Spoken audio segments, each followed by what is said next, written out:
Hello, and welcome to our panel discussion and roundtable, Cultural Competency in Academic Advising. I'm Paula Dollarhide. It's human to rely on our own knowledge, experiences, and motivations when we communicate with others. In advising or teaching situations, however, we work with students whose experiences, interests, values, or perspectives may be vastly different than our own. Today, we have a roundtable of presenters who are going to share their personal stories and knowledge of various cultural groups that are represented on our campus. By no means can this short presentation explore all diverse groups on campus.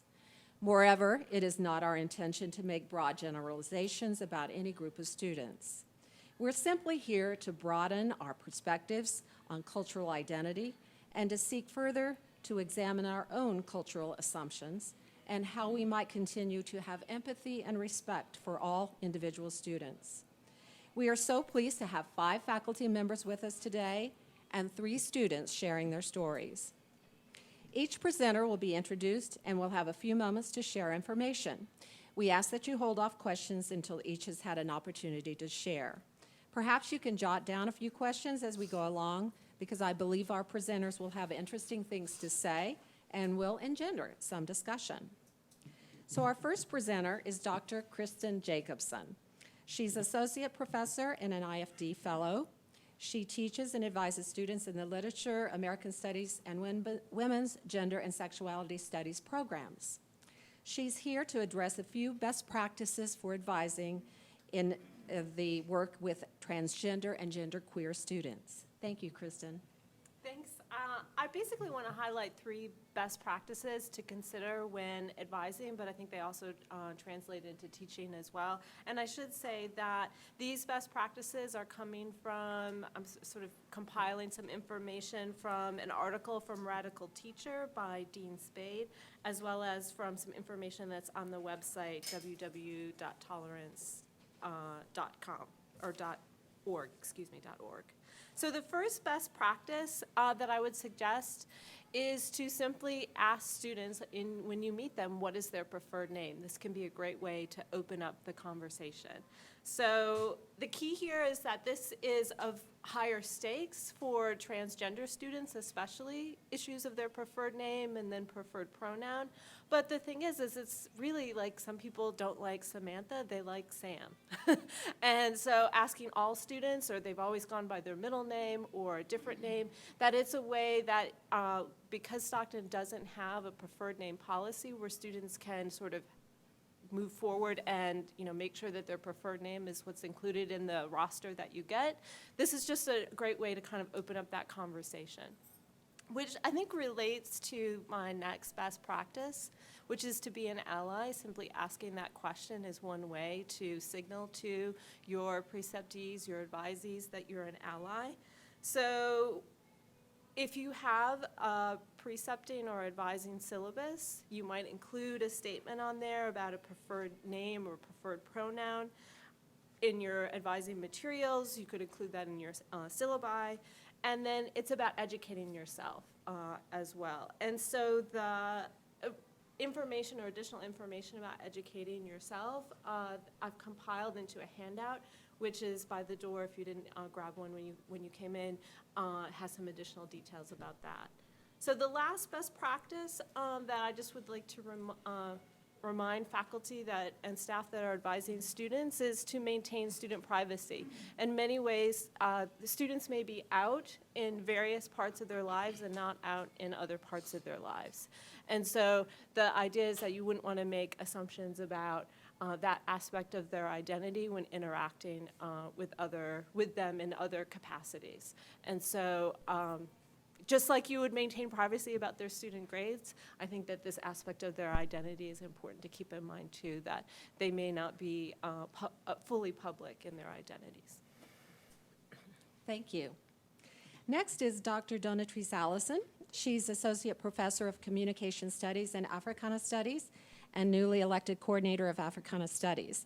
And she's been here 11 years. This is her 11th year. I know that African American students represent about 7% of the population, Donnetrice. You're one of the few African American faculty on campus. Do you find that many African American students seek you out as a mentor? And what challenges does this represent? Yes, definitely. I do have many students who come to me for various reasons. Some of them aren't even in my classes and come to me because they know that I'm here and I'm a resource. That is good, of course, in a way that they know that they have somebody that they can come to, but it can also be challenging just for me to be able to get everything done and all my other responsibilities on campus. So it can be a real challenge. But for me, one of the things that keeps me going is the fact that I came from a similar setting in undergrad at Stockton, and so, in fact, there were even fewer African-American faculty where I came from.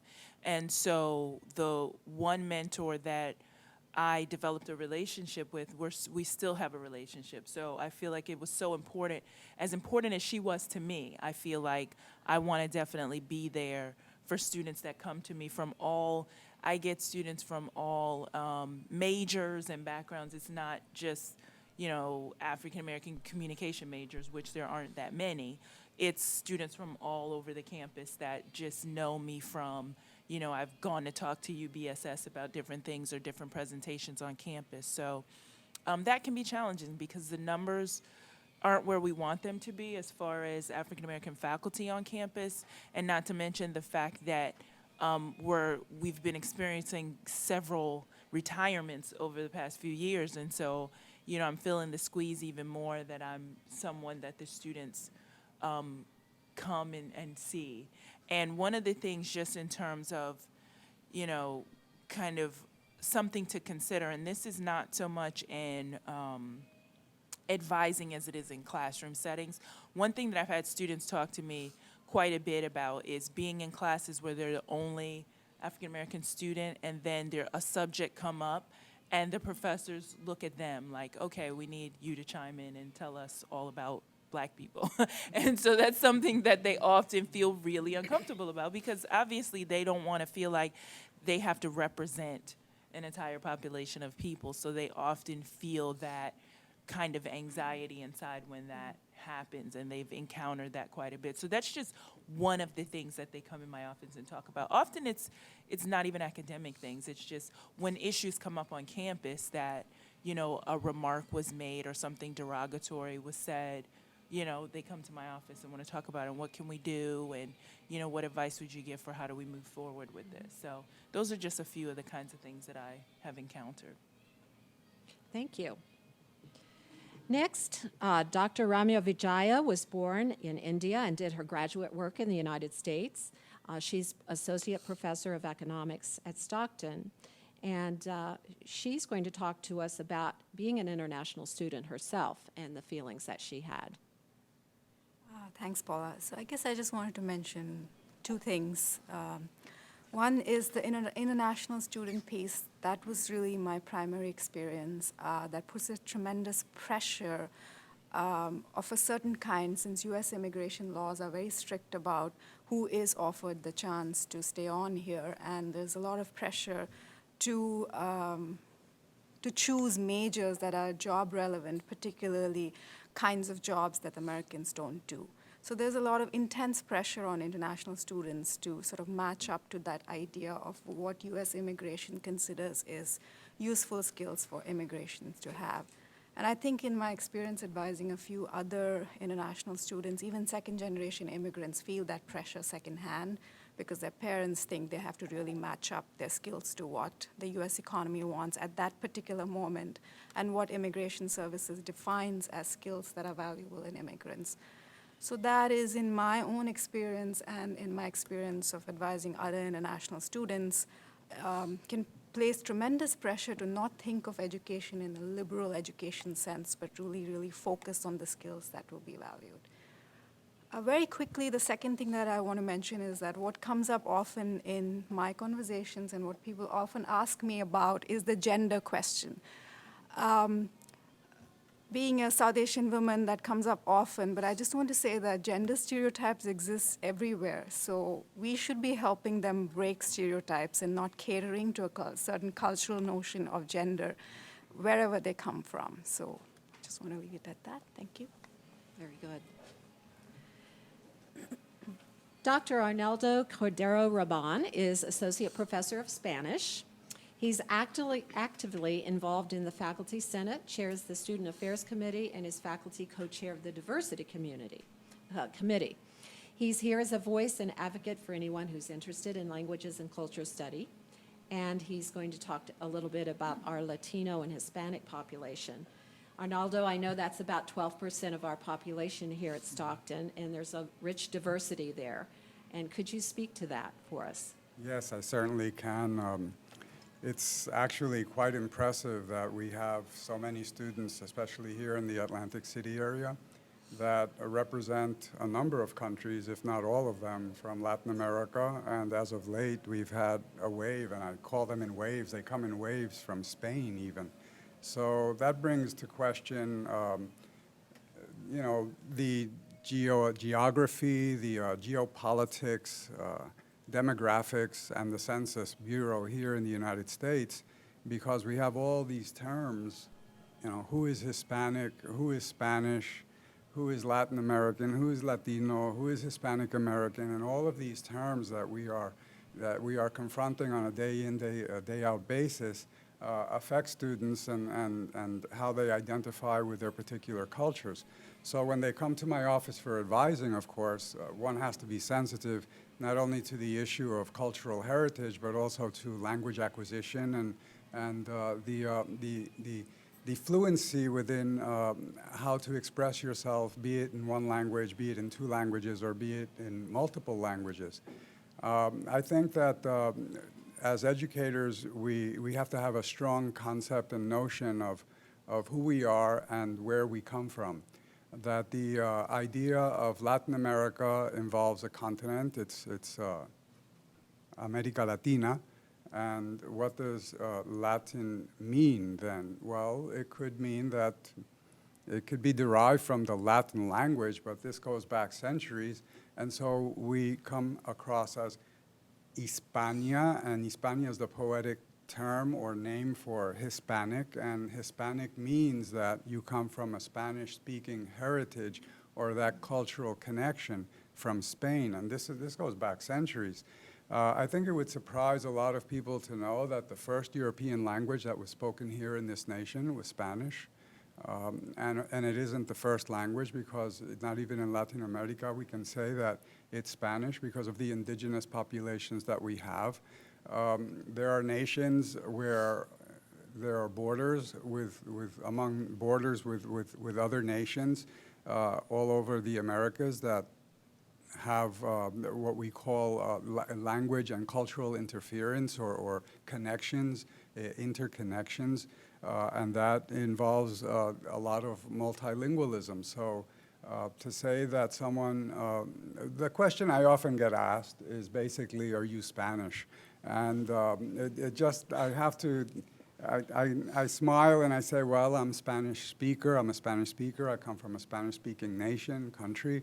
But then the geopolitics comes into play, because does Puerto Rico have sovereignty, international sovereignty? We have a cultural nationality, yes, of course, it's undeniable.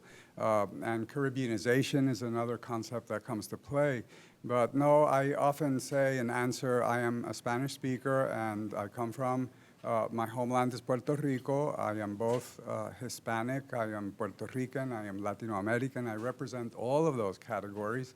But I am not Guatemalteco, I am not Colombiano, I am not Argentino, but I embrace all of those cultures because we recognize who we are. And that is my approach to the understanding that I have and I wish to convey to my colleagues as they advise students day in and day out. Thank you very much. Next we have Dr. Jaemin Kim. He's professor of business. He is from South Korea and worked there in a foreign exchange bank from 2001 to 2007. Then he came to the U.S., to the University of Mississippi, to do graduate work from 2011 to 2013. And right now he's very much involved in research on business strategy and sustainability in the international context. So I believe he's going to talk to us about being an international student at the University of Mississippi. That must have been a culture shock. And also some ways to identify cultural cross-cultural differences. Thank you for introductions. My name is Jaemin. Good to see you. I was supposed to explain about my culture shock that I experienced at the University of Mississippi. However, actually, I came to the United States at 34 years old, pretty old. So I didn't such a person who nearly got a really big shock from the cultural difference because I already experienced the nearly cultural big difference in the South Korea when I worked for the a bank as a foreign direct investment consultant. So I'm nearly understand the importance of cultural differences. Today, I would like to introduce the what is the cultural difference and then how can you apply the cultural difference when you advise your preceptees, right? Using the website, which is very famous. Actually, I used for my class, which is the Introduction to the Management. So in order to introduce the globalizations, I normally use the website this, so students will see there is big difference across the countries in terms of the cultures, right? So now I have the comparisons between the U.S. cultures and the South Korea cultures, right? Okay. So due to the lack of times, instead of explaining the six cultural difference, I would use the only 2 or 3 cultural difference. The first one, you can see the power distance, right, between the United States and South Korea. Actually, as far as I know, the populations of the students from the South Korea, it's very few. However, I believe that the number of the students from South Korea will increase anytime soon because we changed the names like the college to the university and then like the movement of locations to the Atlantic City may change the perception about the Stockton universities to the international students. Anyhow, right?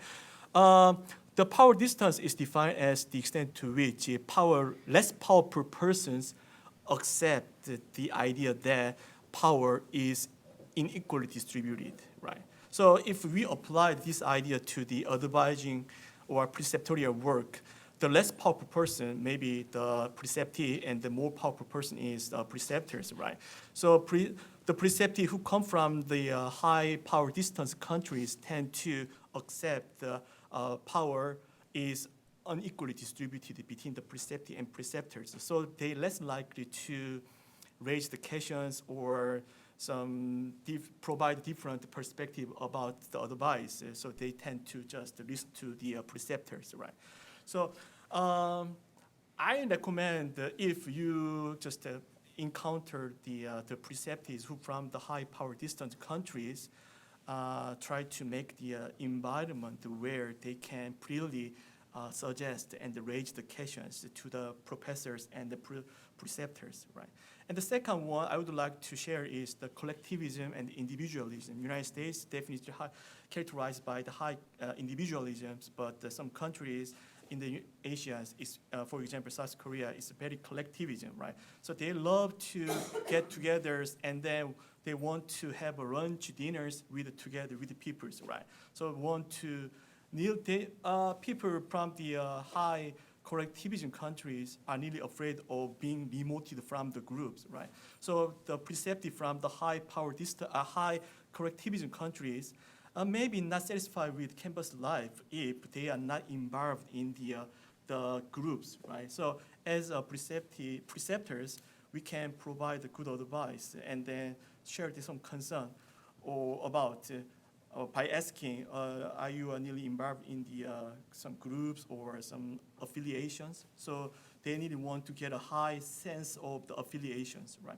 And then the last one I would like to share is uncertainty avoidance, right? So as you can see, uncertainty avoidance of the South Korea is very high. That means the preceptees tend to perceive some advice as highly uncertain. So that means when we discuss or have a conversation with the preceptees, sometimes we provide very specific guidance, but sometimes we do not provide specific guidance, like some general guidance. So this is your choice. You can choose it, right? But someone from the high uncertainty avoidance countries, right, tend to regard such an not specific guidance as a carry. So they don't know how to do that, right? So try to provide more specific guidance to the someone who come from the high uncertain avoidance countries, right? So if you click this website, you can find a bunch of countries, right? So I think that this website is nearly powerful tools when you have international perspectives. Thank you. Thank you. That's very enlightening. Now we're going to move to our students. And first we have Diana Tete. I've known her for a little while. She immigrated to the United States in 2009, and she's been on quite the educational and personal journey. And she's going to share some of those experiences with us. Thank you, Diana, for being with us. Thank you. I came from Ghana, Africa. I'm married. My husband still lives there, and I have a son who is 5 years. When I came here, I had a certification in home health aid, so that's what I was doing. So I loved the job, and then I said I want to be a nurse. I have so many instances why I want, because my dad was like 95 when he passed away, and I was taking care of him and everything. And being in the home health aid and the care all together gave me some joy. And then I said I want to be a nurse. Then I had to come back after so many years being away from school, not a traditional student. It wasn't easy when I applied. Because I had a college degree already, I transferred here. Everything was smooth, but it wasn't easy because English is my second language. And secondly, I'm not a traditional student like so many years I said earlier on. But when I came, some few professors and some of the advisors, they really helped me. It got to a time when I didn't know what to choose, whether to stay here or go to ACC, because I wanted the nursing program so much, so bad. I didn't know what to do. And it gave me sleepless nights. Then finally, I came to advisor Paula, and she sat me down like 1.5 hours. She listened to me, and she made me understand everything, like my chances here and my chances in ACC, the number of years I had to be there, prerequisites, and the wait list. I didn't know all that. But she opened my eyes, and then I was able to see it. And because English is my second language, and I'm not a traditional, I'm a worker, I'm working, and I have my son, it was like juggling between my child, school, and then job. It was so hectic. I had to send my son to Africa. His father still lives there, so that I can make the grades and get into the nursing program. So far, and God's still been good on my side. This semester, I had a chance to get into the nursing program. That's my story. So what I would say is, this journey hasn't been all by myself, but by some of the professors who got to know me. They really heard my story, and I told them. Sometimes they will say, Diana, if you have a problem, because it's been a long time you were in school, if you have a problem, come to me after school hours, after office, during office hours and other things, and I go, and then I end up even helping others who were also failing in the class, because I got the understanding and I was helping. So I don't know, but I know that all the preceptees and the counselors, advisors are doing a very wonderful job. And if they get to know the students and their stories, and then they encourage them, I think every student will do very well. Thank you. Thank you, Diana, and we're really happy for you. Our next student is Tahira Ayu. She's a senior, double majoring in health sciences, pre-communications disorders, and psychology. She's very involved in the Stockton community with Muslim Student Association, Speech and Hearing Club, Campus Religious Council, Omicron Delta Kappa Honor Society, and the Honors Program. She's extended her interest to the community by founding the Society of Young Muslim Women and the Daughters of Abraham. These are groups that are geared towards empowering youth through civic engagement, service, and discussion towards overcoming differences. She's going to go on to grad school for speech language pathology. So Tahira is going to talk a little bit about her growing up, the daughter of Pakistani immigrants, but she grew up in Galway, and share a little bit about her story here at Stockton and it being part of a religious minority group here on campus. Hi.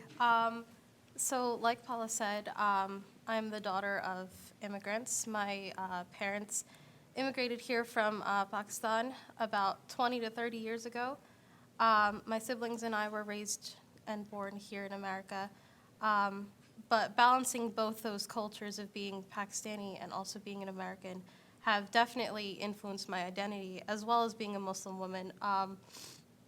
So my siblings, my three older sisters and my father all are alumni of Stockton.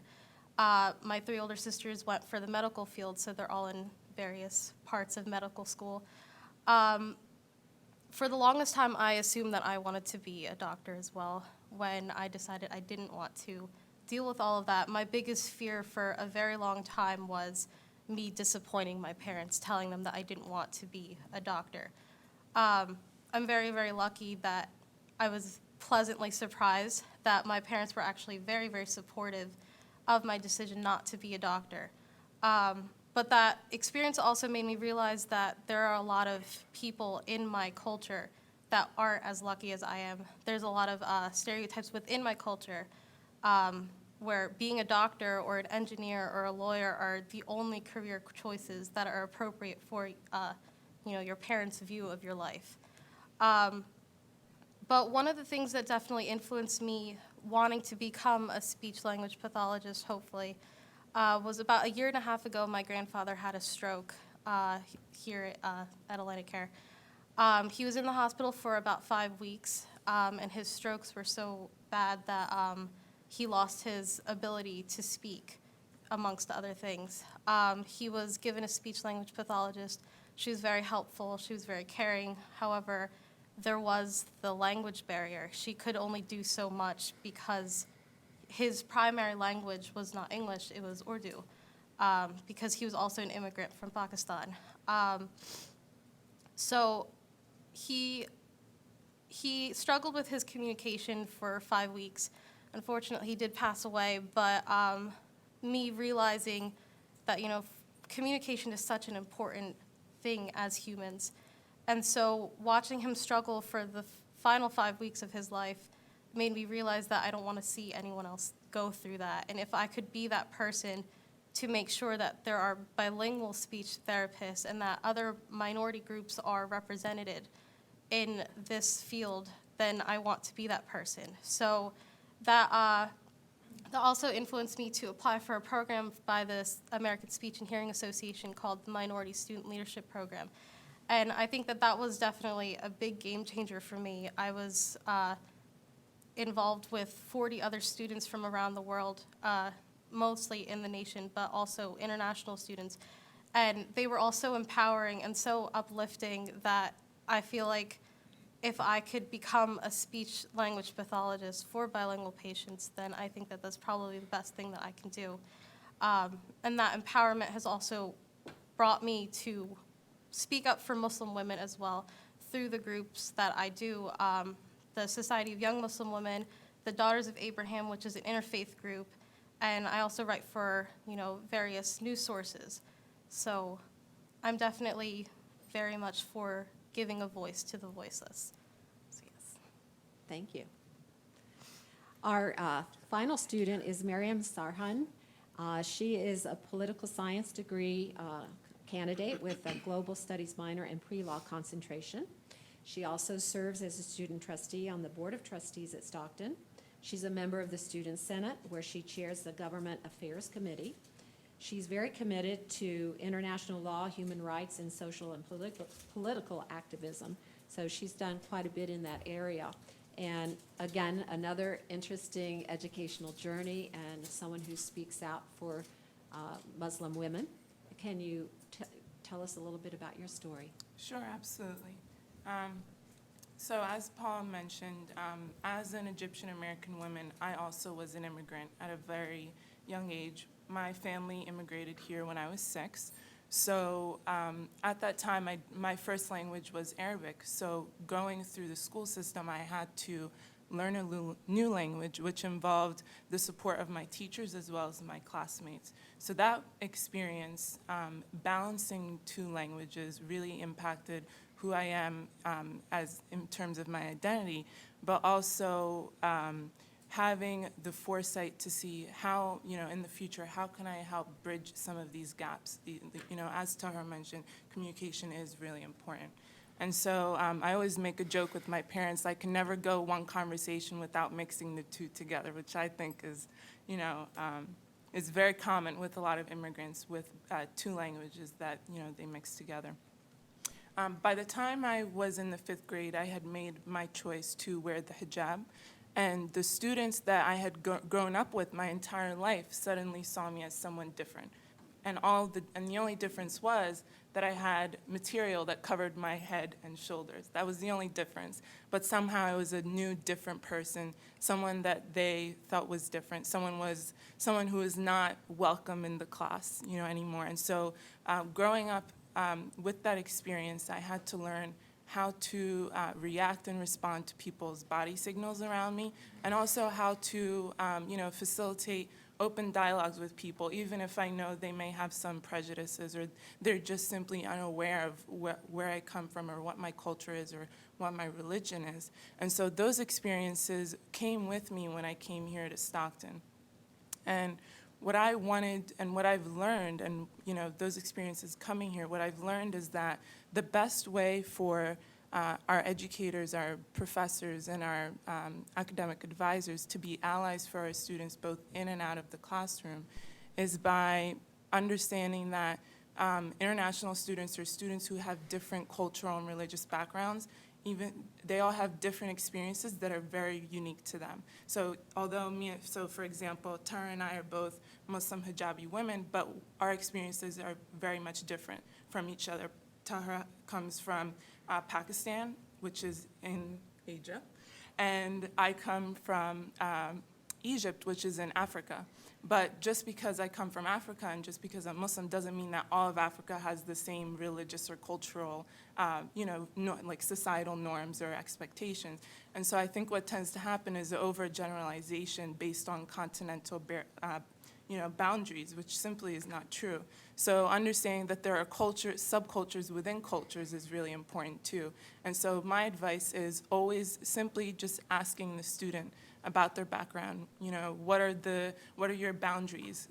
Can I shake your hand? Can I do, everyone has their own boundaries, and I think the best way to break those is just asking the student and realizing that not every student is the same, even if they're from the same religion, from the same culture, from the same country. There are a lot of differences. And I think the second thing, the second piece of advice would be to support our students when they try to facilitate those types of conversations on campus. And what I often see is that sometimes that conversation happens only once instead of it being a continual or a continuous conversation, because every conversation you have, a new impact is made or something new is learned. So if we continue to have that conversation, we'll be able to better bridge those gaps and learn more about each other, because there are still some things that, even though I am an Egyptian American, there are some things that I may not fully understand about American culture. Even though I grew up here and vice versa, there are a lot of things that people don't understand about the Egyptian culture, for example. So those would be my 2 biggest pieces of advice. Thank you. Oh, everyone spoke so eloquently. And hearing students able to talk like this is very, very, well, it makes me proud, is what it does. And it makes me proud to work here with students like you who are willing to speak up. So now it's your turn to ask questions, and I hope you will have some. And I will come to you with the microphone. No one? I don't have a question, rather I have a comment. I wanted to, especially for our students here, I'm involved with preparing people to become ESL and bilingual teachers. And I just wanted to commend everything you said, agree with everything you said about how important it is to support, and Dr. Cordero also, to support the development of a second or additional or third language. And your message is so important to the Stockton community, also as an individual who's really working for the globalization of our campus.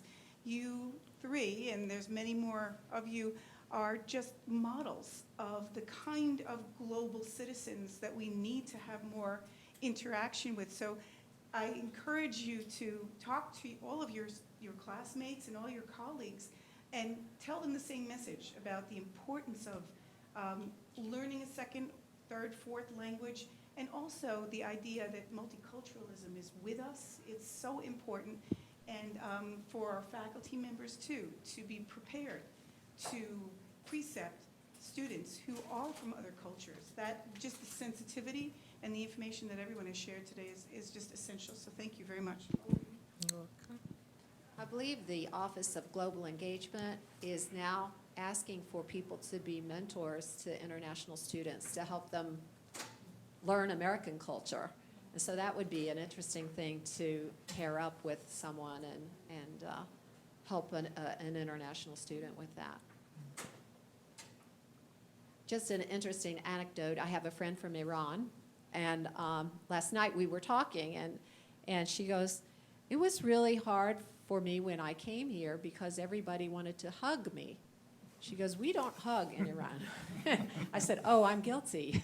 You know, the first thing I do in the organization that we're in is we all hug each other. And she goes, I had to get used to that. And you don't realize that, you know, some of us are really huggy people, and that's not, you know.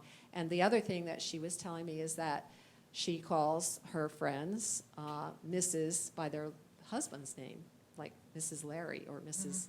And she says, that's very common in our culture. I said, well, we American women would not like that at all. So I said, that's just a difference between our two cultures. So.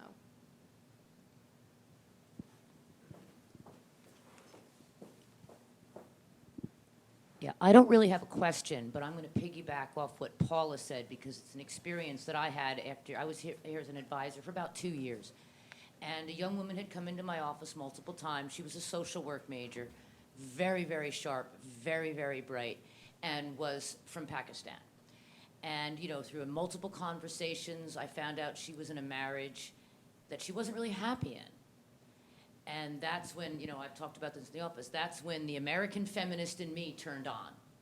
You don't have to be in a marriage you don't want to be in. What country do you think you're living in? But at the same time, you know, I want to scream that out. But she explained that if she didn't stay in a marriage, she would lose her family and also lose the financial support for her graduate work. And that put me in a difficult position of where I was in my own cultural dissonance and trying to be sensitive to the student and her family background and her cultural needs, but at the same time, not putting feminism aside, putting it as human rights. Because as, you know, some of our politicians say, women's rights are human rights. And, you know, here's this brilliant young woman married to a guy that her parents said she had to marry, whose job was running a concession stand in Seaside Heights.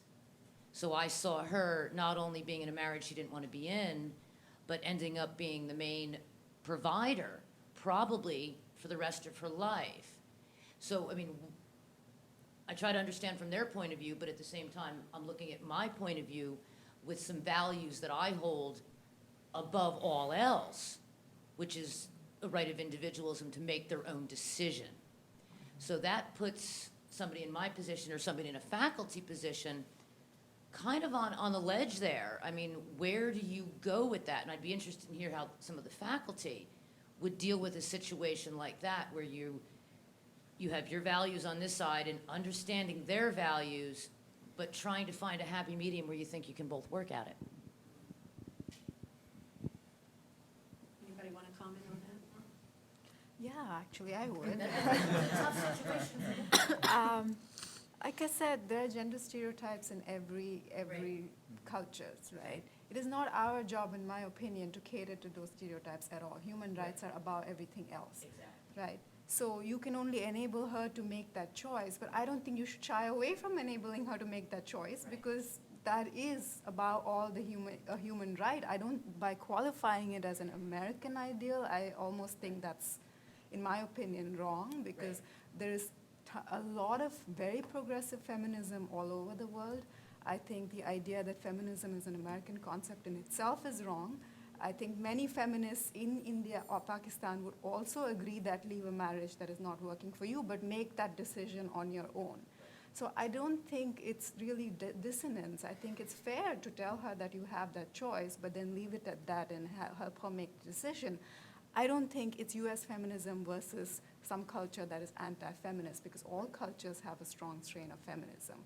But ultimately, it is her choice, but she needs the affirmation that that choice exists for her. And I think that's a valuable thing to provide by anyone from any culture should be telling her that, right? Human rights are about it all.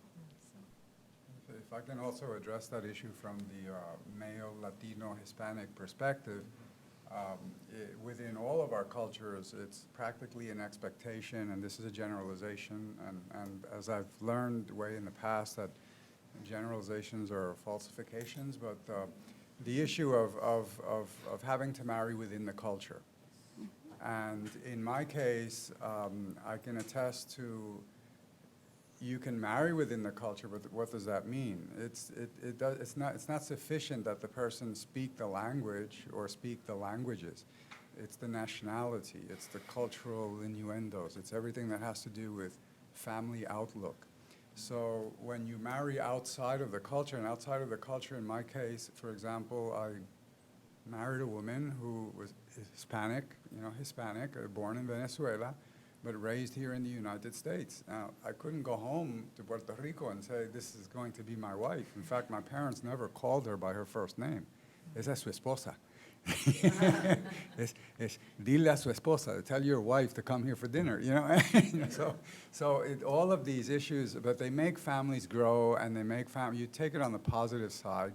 And my mother, for example, always claimed that my wife was Polish. So there's no way, that she's 89 now, and sí, mami, estoy casado con una polaca. I'm married to a Polaca. But yes, we all go through this in terms of how we are accepted within our, and oftentimes we grow as families. And that's what it's about. It's growing and learning from each other and being accepting and embracing each other for who you are.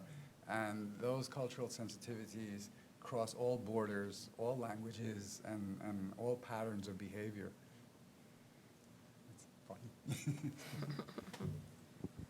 Anybody else have a question?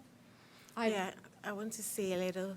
I think aside US, other countries all kind of associate marriage with religion. So like when you divorce, they see it to be like more of a sin, like you are not being faithful. Yeah. So that's where the whole thing is. Do you want to remain in the marriage to be like a faithful wife, or do you want to divorce your husband and be like a pagan, unbeliever, somebody who So that's what it comes down to. She had a choice, but she doesn't want people to see her to be like maybe an adulteress or something. Yeah, so that's what I also want to bring to. I think this is a new topic now, but I think what you were saying about Asian students liking to be together in a group, I had read another article about, seeing Asian students together all the time, and the Asian student had a comment when he saw a U.S. citizen or person all by themselves. They were like, why? Why is that person not liked? Is that, so as a student yourself, did you hang out in groups? I mean, that's pretty common, right? Yeah. So just regarding the when you comment, right, I would like to emphasize the one of the cultural dimension, which is the individualism and collectivism, right? So one of the cultural dimensions, the individual collectivism, is most salient and the most salient to me when I came to the United States and when I worked for when I work in the doctoral programs, right? Because the students who from the collectivism countries, right, they're really looking for any opportunity to be involved in the small group, not the big group, small groups in which they can feel the high sense of the affiliations, right? So when they feel a sense of high, affiliations, right, even though something unexpected happens, but they need satisfied. I was nearly satisfied in my campus life at the times. It was very challenging, but fortunately I found a couple of friends I'm nearly trust and then rely on. So I got a high sense of the affiliations, and then I was nearly satisfied with my life in the campus or the campus. So some of from the high collectivism countries, they nearly afraid of having a dinners or lunch by himself or herself, right? So that's not the situation they nearly want. So from my perspective, right, the advisors or preceptors need to, personally just take care of such situations for the newcomers from the different nations. I think the takeaway from all of this is just, look at the student in front of you as an individual and let them share their stories and drill down to what those issues might be or what needs to be taken care of for themselves in their own lives, or how we can help them take care of what they need to take care of in their lives. But the more we know about individual cultures or needs of students, I think the better advisors we're going to be. So without further ado, let's give our thanks to our panel.